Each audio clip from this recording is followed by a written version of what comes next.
यकीनन अभिप्रेरणा अधिगम का सबसे बढ़िया राजमार्ग है।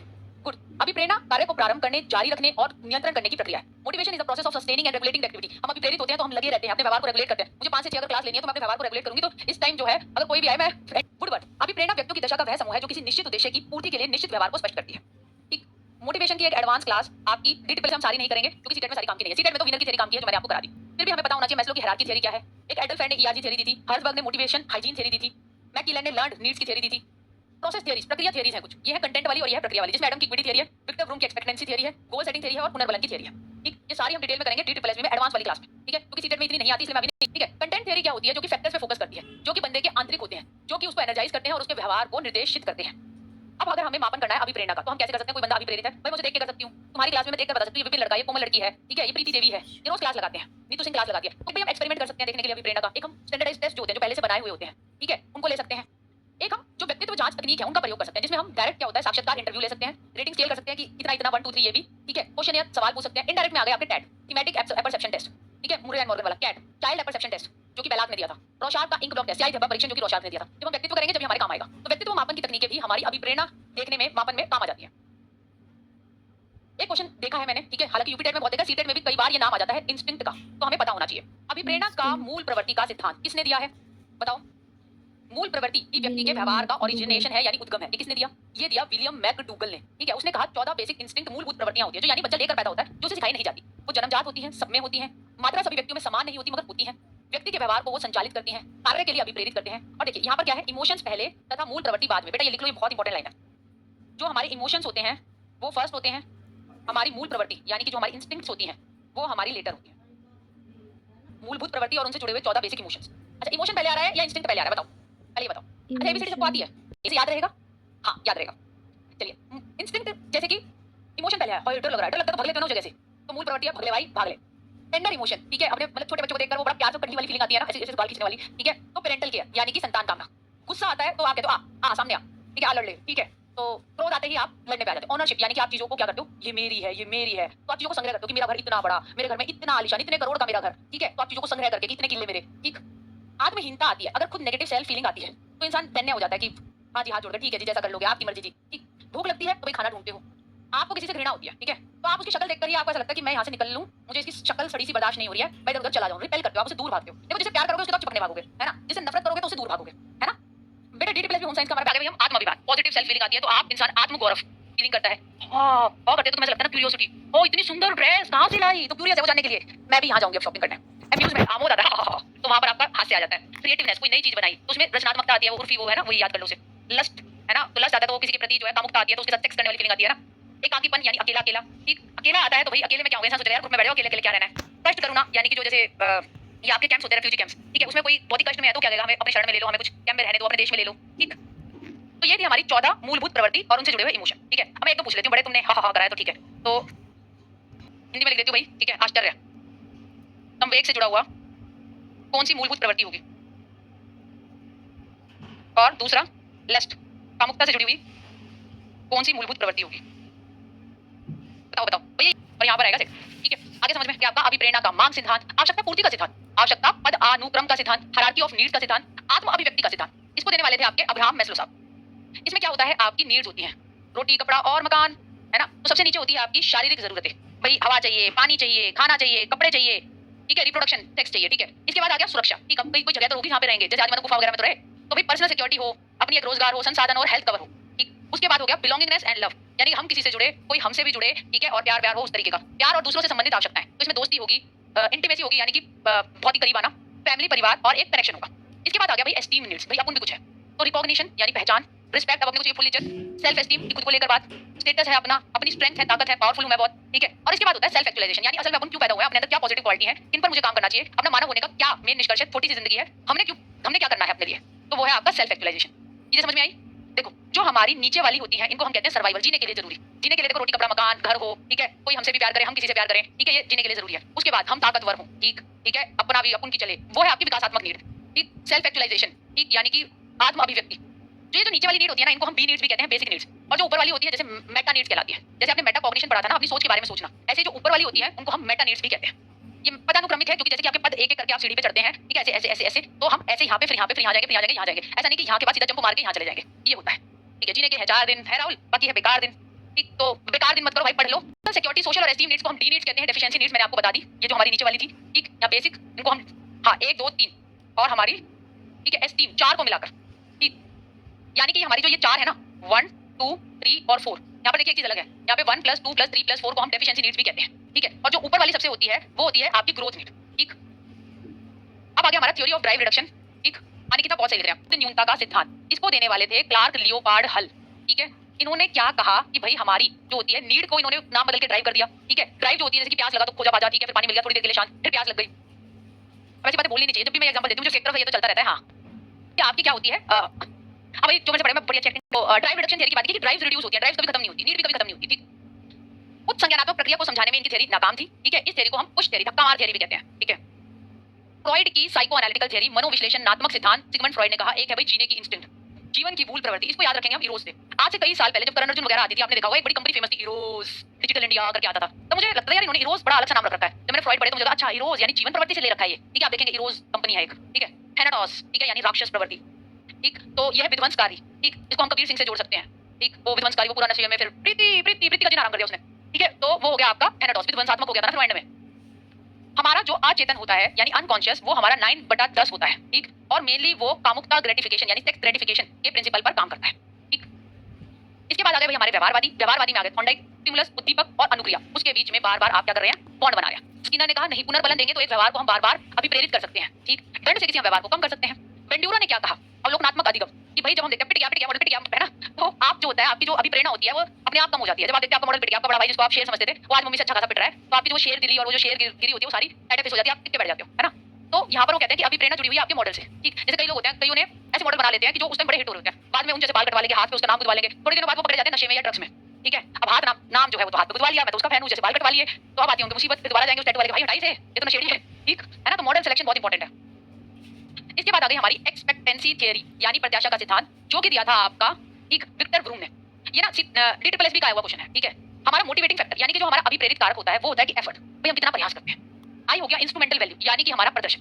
ठीक है, और फिर होता है हमारा बैलेंस यानी कि कर्षण। ये लिख लो भाई, MF = EIV। अब ये EI तो हमें याद है, अभी हमने किया था इमोशन इंस्टिंक्ट से जोड़ लो, EIV, V यानी हम। ठीक, EIV, ठीक है, तो ऐसे जोड़ लेंगे। ठीक, अब एफर्ट क्या होता है, एफर्ट होता है कि भाई जितनी मैं मेहनत करूंगी, मान लीजिए मैं अपने चैनल को लेकर करूं, ठीक है, मैं जितनी मेहनत करूंगी, जितने प्रयास करूंगी उससे मेरा बेटर प्रदर्शन होगा। ठीक है, फिर आ गया प्रदर्शन, जो मेरा एक्सेप्टेबल परफॉर्मेंस होगा, यानी कि अगर मैं बहुत बढ़िया बेहतरीन क्लास लगाऊंगी तो भाई उस क्लास के बहुत अच्छे व्यूज आएंगे, रिवॉर्ड मिलेगा मुझे, यानी कि अच्छे व्यूज आएंगे, ज्यादा बच्चे उसको देखेंगे। फिर आ गया बैलेंस। ठीक है, अब इसमें इतना यहीं पे छोड़ देते हैं, किसी और को एग्जांपल पकड़ लेते हैं। ठीक है, मैम ये निकिता का पढ़ लो वरना वो रुकेगी, पूरी करती है। ठीक है, निकिता काम करती है किसी फोन की कंपनी में। ठीक है, कॉल सेंटर पे काम करती है। ठीक है, तो भाई उसको कहा गया कि उसे बड़ी मेहनत की, सर देखो मैंने इतनी कॉल करी, इतने नए बंदे जोड़े। ठीक है, उसने कहा कि मैं जितना अच्छा करूंगी ना तो बॉस उतने खुश होंगे और मुझे बहुत अच्छा प्रदर्शन करूंगी तो मुझे अच्छा प्राइस मिलेगा। ठीक है, मगर क्या हुआ, आई दिवाली। ठीक है, निकिता के बॉस ने कहा कि निकिता देखो मैं तुम्हें जो है एक बहुत अच्छा गिफ्ट देने वाला हूं जो तुम्हारे लिए बहुत उपयोगी है। निकिता ने सोचा नया नया आईफोन आया है, शायद सर वही उसी की बात कर रहे होंगे, तो निकिता देखो तुम्हारे बहुत काम आएगा और तुम्हारी हेल्थ के लिए भी बहुत अच्छा है। निकिता ने सोचा आज तो मुझे बिल्कुल आईफोन मिलने वाला है। निकिता बहुत बाल खोलकर और बहुत सज-धज कर अपनी 4 सहेलियों में देखा, मैंने बहुत मेहनत की, मैंने बहुत अच्छा प्रदर्शन किया है, कंपनी मुझे रिकॉग्निशन देगी। और उसके सर ने क्या दिया, निकिता को 3 बोये दे दिए, मतलब जो 3 डब्बे नहीं होते जिनमें खाना गर्म रहता है। अब निकिता उसे देखकर खुद गर्म हो गई। ठीक है, सर इसका मैं क्या करूंगी, बेटा खाना गर्म खाओ। निकिता गर्म खाना खाओगी, गर्म खाना रहेगा, सर्दी आ रही है आगे तुम्हारे बहुत काम देंगे। अब निकिता ने कहा उसका अभिप्रेरणा कारक ये जो बैलेंस था ये गिर गया। ठीक है, तो अल्टीमेटली उसकी अभिप्रेरणा कम हुई। अगर वही जो एम्प्लॉयर रिवॉर्ड को वैल्यूएबल समझते हैं, अगर वही उसके सामने आईफोन दिया होता तो अभिप्रेरित और ज्यादा हुई रहती और बेहतर काम करती रहती। ठीक है, समझ गए, ये समझ में आई भाई। देखो हम करते हैं प्रयास करते हैं तो हम सोचते हैं बहुत अच्छा प्रदर्शन करें, प्रदर्शन करके अगर तुम्हें गिफ्ट में, प्राइज में या फिर आपको सम्मानजनक चीज, देखिए किसी को दौलत का नशा, किसी को मोहब्बत का नशा, ठीक है, किसी को सम्मान का नशा। ठीक है, आप हर चीज को दौलत से भी नहीं बोल सकते, किसी को सम्मान, मान लो कि बहुत आपको कोई अच्छी सैलरी दे रहा है मगर रोज आपकी बेइज्जती कर रहा है। ठीक है, तो फिर यहाँ पे वो जो बैलेंस, तो उसके लिए वो जो आईफोन है फिर वो भी कीमती नहीं है, अगर उसकी 10 बेइज्जती के साथ वो मिला हुआ है तो उसकी वैल्यू 0 है। और किसी के लिए बैलेंस सिर्फ सम्मान, इज्जत से बोलना, वो भी बहुत कुछ हो सकता है ना। और जब ये बैलेंस जो है अगर इज्जत नहीं मिलती, ठीक है, तो ये बैलेंस हो गया 0, तो अभी प्रेरणा कारक अल्टीमेटली 0 हो जाता है, फिर वो वहां काम नहीं करेगा। ठीक, अब आ गया ना भाई समझ में, ई मींस एफर्ट्स यानी कि आपके प्रयास, आई से आ गया आपका इंस्ट्रूमेंटलिटी यानी या परफॉर्मेंस जो प्रदर्शन होता है, बी से बैलेंस यानी कर्षण। ठीक, समझ में आया, किसने दिया ये थ्योरी, बताओ। MF = क्या है, क्या है MF = क्या आएगा, बताओ भाई दानिश जल्दी। वी से बैलेंस, ठीक है, एफर्ट्स, इंस्ट्रूमेंटलिटी, वी से बैलेंस, और इसको किसने दिया है, वो है आपका विक्टर ब्रूम। इंक्रीमेंट मोटिवेशन ये दिया है मैककिलन ने, यानी उपलब्धि अभिप्रेरणा का सिद्धांत। सहयोग किया था इसका एटकिंसन ने, होयंगिया एवं होयंगिया ने। ठीक है, एग्जांपल अगर हम देखें कि अगर किसी के लिए उपलब्धि, मेरे पास 1 BHK का घर है मुंबई में, मेरे पास 2 BHK, मेरे पास भाई कोठी है। ठीक है, तो उपलब्धि प्रेरक है, मतलब दूसरे को दिखाने के लिए कि भाई मैंने ये अचीव किया, मैं एमएड हूं, मैं नेट हूं, मैं JRF हूं। ठीक है, तो उपलब्धि प्रेरक क्या होता है, सफलता प्राप्त करने का प्रेरक, कि भाई मुझे सफलता मिले, ऑब्वियसली मैं फेल ना हूं, तो असफलता से बचने का प्रेरक। अगर हम सफलता प्राप्त करने के लिए अभिप्रेरित रहेंगे और असफलता से बचते रहेंगे, ठीक है, यानी मुझे सीटेट पास करना है, मुझे नहीं होना, फेल मुझे नहीं होना, तो आप पॉजिटिव सोच के साथ लगे रहेंगे। आपका सफलता प्राप्त करने का मोटिव हो गया है कम। भाई कितनी बार सीटेट दे लूं, होना तो है नहीं पास, ठीक है, हाय हाय असफलता ना हो जाए, हाय हाय वो बहुत ज्यादा हो रहा है। तो ऐसे में क्या होता है, नेगेटिव सोच और डर डर के आप काम करने लगते हैं। इसके बाद आ गया आपका सफलता प्राप्त करने का मोटिव अगर होता है वो होता है बहुत कम, ठीक, और असफलता से बचने का मोटिव भी होता है कम, ठीक। तो आप चिंता मुक्त होते हैं कि ना तो आप सफलता प्राप्त करने के लिए पीछे पड़े हुए, ना आपको डर है कि मैं फेल हो जाऊंगा, तो आपको किसी चीज की कोई टेंशन नहीं है, बाहर में जाए। अगर आपको सफलता प्राप्त करनी है और आप फेल भी नहीं होते, तो आप फेल भी नहीं होना चाहते, तो आप चाहेंगे, टेंशन होगी आपको कि मुझे तो हर हालत में सफलता मिले, ठीक। एक अब थ्योरी दी थी कर्ट लुइन ने, कर्ट लुइन को हम व्यवहारवाद, बहुत सारे हमारे व्यवहारवादी टीडीपी की अभी जो फाउंडेशन क्लासेस है सीटेट में हमने ज्यादा नहीं करे हैं, लुइन हो गया, हर्ट हो गया, हल हो गया, टॉलमैन हो गया, गुथरी हो गया, ये सब एडवांस टीडीपी में हम ऐप में करेंगे, टीआरटी बैच में और एनटीटी बैच में, ठीक है। तो वहां पर एक हम कर्ट लुइन की भी बात करेंगे, जिसमें उन्होंने कहा था behaviour is the function of person and environment, यानी जो हमारा व्यवहार है वो हमारा फंक्शन है, जो हमारा व्यक्ति है और उसके पर्यावरण का। किसी परिस्थिति विशेष में व्यक्ति का बिहेवियर उन तत्वों द्वारा प्रचलित होता है जो आसपास के वातावरण के बीच कार्य करती है। अगर देखिए हमारी क्लास का वातावरण बहुत ही उत्साहपूर्ण होगा, हम सब कुछ रजी रजी रहे रहेंगे, तो हम आशावान रहेंगे, हमें ये लगेगा हाँ भाई कुछ होगा, बढ़िया होगा, ठीक। अगर हमारी क्लास का वातावरण बहुत ही भयपूर्ण होगा, मैं आगे तुम्हें डराऊंगी, भाई बहुत मुश्किल है सीटेट का, कैसे होगा, हाय हाय हाय, तो देखिए आप जो होंगे निराशा से घिर जाएंगे, अब हम क्या करें मैडम। तो जरूरी है क्लास का वातावरण उत्साहपूर्ण बना के रखिए, मजे में रहिए, जैसे संजीव सर बना के रखते हैं अपनी क्लास का, ठीक है। स्किनर की थ्योरी ऑफ कॉजल एट्रीब्यूशन ये मैंने आपको बता दी, लोकस स्थिरता नियंत्रण, आंतरिक या बाह्य स्थिर या परिवर्तनशील नियंत्रण कर सकते हैं या नहीं कर सकते। अब यहाँ पर देखिए ये बहुत इंपॉर्टेंट है, हाँ अच्छा हम बात करें अभिप्रेरणा, अगर हमारी अभिप्रेरणा आंतरिक होती है, हमारी खुद की नीड्स, रुचि, क्यूरियोसिटी और मजे के लिए होती है, बाह्य बाह्य क्या होती है कि हम बस दिखाने के लिए, प्रदर्शन के लिए काम कर रहे हैं, ठीक है, समाज के लिए प्रेशर से या डर से। अगर हम खुद के लिए आंतरिक रूप से काम करेंगे तो हमारे लक्ष्य कैसे होंगे, हमारे लर्निंग गोल्स होंगे, ठीक है, हमारे मास्टरी गोल्स होंगे, निपुणता वाले लक्ष्य। दूसरे को दिखाने के लिए कर रहे हैं तो प्रदर्शन वाले लक्ष्य। यहाँ पर आपका इन्वॉल्वमेंट कैसा होगा कि आप काम में निपुणता के लिए लगे रहेंगे। यहाँ पे क्या होगा, दूसरों को दिखाने के लिए ईगो इन्वॉल्व गोल्स होंगे आपके। यहाँ पे उपलब्धि प्रेरक क्या होगा कि भैया हमें निपुणता मिले, और ये क्या है कि भैया मैं असफल नहीं होना, किसी भी हालत में फेल नहीं होना। यहाँ पे आपका एट्रीब्यूशन यानी कि आपका कारक आप किस पर होंगे, सफलता और हार जो है कंट्रोलेबल है, मेरे हाथ में है, मैं मेहनत करूंगी तो मैं पास भी हो सकती हूँ, मैं मेहनत नहीं करूंगी तो भाई मैं फेल भी हो सकती हूँ, मेरे ऊपर है।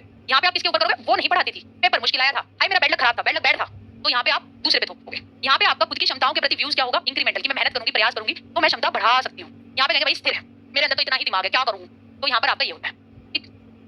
आपके अभिप्रेरणा मापन के लिए कुछ स्टैंडर्डाइज्ड टेस्ट है, वो है आपका doctor NK Dutt, KG Rastogi ने आपका सीआई अचीवमेंट मोटिवेशन टेस्ट दिया, और एक डॉक्टर बीपी भार्गव ने अचीवमेंट मोटिवेशन टेस्ट बनाया था। अगर हम बात करें पिस्ट और रोजनबर्ग, ये क्वेश्चन जो है भाई ये आपका DSSB में आया था। इन्होंने 4 कंपोनेंट दिए थे आपके आंतरिक अभिप्रेरणा के, ठीक है। आंतरिक रूप से अगर हम अभिप्रेरित होते हैं तो हमारे 4 बातें होती हैं। पहली बात ये कि हम चैलेंज लगता है हमें कोई भी चीज, यानी कि हमें चुनौतीपूर्ण लगती है, ठीक है, तो हम चुनौतीपूर्ण लगती है तो हम उसमें लगे रहते हैं। दूसरी होती है एंजॉयमेंट, यानी मजे के लिए आप वो काम करते हैं, निपुण कि उस चीज में आप पूरी दक्षता हासिल कर लें, और साथ में आप ऑटोनॉमी, स्वायत्ता, यानी आप खुद रिस्पांसिबल होते हैं उस काम के लिए। तो भाई देख लेना ये 2015 में थोड़ी नई ताजा आई है, ठीक है, तो हमें थोड़े नाम याद होने चाहिए, हम इसका बना लेते हैं कुछ, सीएम चैलेंज और आपका मास्टरी, सीएम ई सीएम CMEA, या फिर और कुछ बनाओ भाई, CM, हाँ ये सही है, ACM, ACM, ठीक है। A से हो गया ऑटोनॉमी, स्वायत्ता, E से हो गया भाई आपका मजे के लिए आप जो कर रहे हो, T से यानी कि आपका चुनौती, चैलेंज, M से यानी मास्टरी, ACM, ठीक। भाई आप सीखने के क्या तरीके हैं, भाई देखिए हम तैयार होंगे तभी हम अभिप्रेरित होंगे, तुम तैयार होगे तभी मैं तुम्हें पढ़ा सकती हूँ, है ना। आवश्यकता और प्रेरकों का लाभ उठाइए, ऐसे काम दीजिए, ऐसे बीच बीच में क्वेश्चन पूछते रहिए जिसमें बच्चे जवाब देते रहे, रुचि उत्पन्न करके रखें और बनाकर रखें एंड तक क्लास में। देखो अगर हमारी क्लास रुचि करोगे, मैं ईमानदारी से अपनी क्या किसी की भी क्लास का बोलती हूँ, अगर आपको वो क्लास इंटरेस्टिंग लगेगी ना, तो आपको पता होना चाहिए कि इस कक्षा के बाद जैसे मैं कहूँ कि मुझे पता है कि मोटिवेशन वाला चैप्टर पूरा होगा, तो आपके गोल जो होते हैं वो डेफिनेट होने चाहिए और उनका उद्देश्य होना चाहिए। अनुदेशन सामग्री को अच्छे तरीके से आपको संगठित करना है, उचित उदाहरण और आदर्श यानी मॉडल्स प्रस्तुत करने हैं, उचित विधि और प्रविधियों का प्रयोग करना है। मैंने भी सब नोट्स कंप्लीट कर लिया, ठीक है बेटा। आपकी एकारात्मक एवं उपयुक्त वातावरण का निर्माण करो, परिवर्तन कीजिए, विविधता लाइए, क्लास में कुछ सामान लाकर पढ़ाना चाहते तो वो कीजिए, अच्छे तरीके से फीडबैक दीजिए, जहां पर बच्चा कुछ गलती कर रहा है तो उसको समझाइए, इंसेंटिव दीजिए, रीइंफोर्समेंट दीजिए, है ना। आंतरिक अभिप्रेरणा की तरफ बच्चों को धीरे-धीरे मोटिवेट कीजिए कि भाई भाई जो है वो तो इंसुलिन की इंजेक्शन जैसी है, जो हमें असली में काम देती है, वो देती है आंतरिक अभिप्रेरणा। और टीचर के एफर्ट्स और प्रयास और को बढ़ाकर टीचर लगा रहेगा तो बढ़िया है। अभिप्रेरित करने के तरीके हैं कि भाई हाँ भाई हमें सफलता मिलेगी, तो वो जो सफलता की प्रत्याशा होती है वो हमें काम में लगाए रखती है।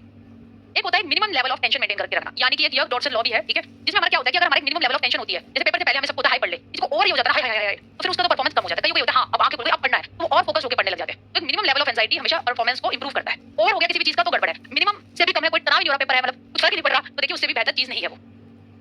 संबद्धता एवं मान्यता दीजिए, टीचर और स्टूडेंट के बीच अच्छा तालमेल होना चाहिए, एक वास्तविक एक्सपेक्टेशन बच्चों से रखिए, ऐसा नहीं कि आप अभी पढ़ा रहे हो और मैं एक्सपेक्टेशन करूं कि तुम इस क्लास से साइकोलॉजी का नेट निकाल दोगे, वो नहीं निकाल पाओगे, तुम सीटेट DSSB में वो चीजें कर पाओगे। तो एक रियलिस्टिक एक्सपेक्टेशन होनी चाहिए अपने पढ़ाने से और बच्चों से। अत्यधिक प्रतिस्पर्धा, कंपटीशन से दूर करिए रखिए बच्चों को, वो नेगेटिव में जाता है प्रतिस्पर्धा सीटेट में।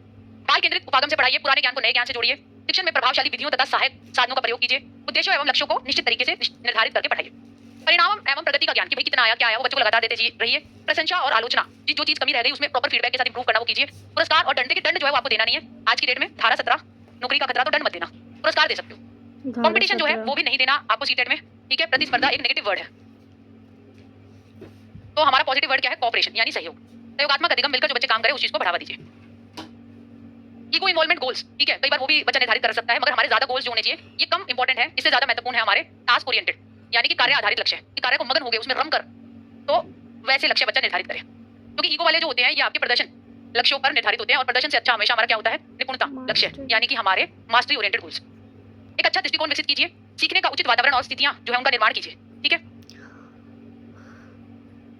तो यही है हमारा तारा अभिप्रेरणा का तार। ठीक है, कल सुबह